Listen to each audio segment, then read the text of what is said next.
சரி. இது ஆமாம்.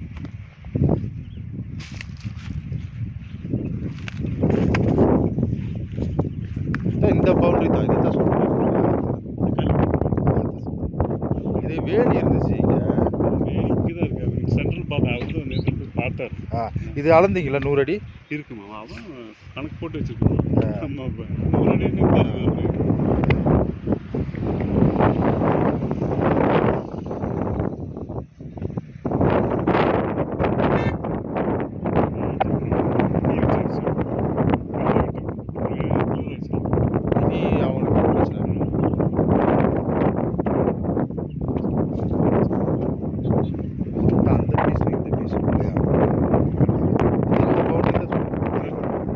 வேலி இருந்துச்சு, மில்லு மாதிரி போட்டு அதை எடுத்துட்டாங்க. ஆமாம், அந்த பீஸ் இருக்குது. 100 அடி வரும்ல, 80 அடி வரும்.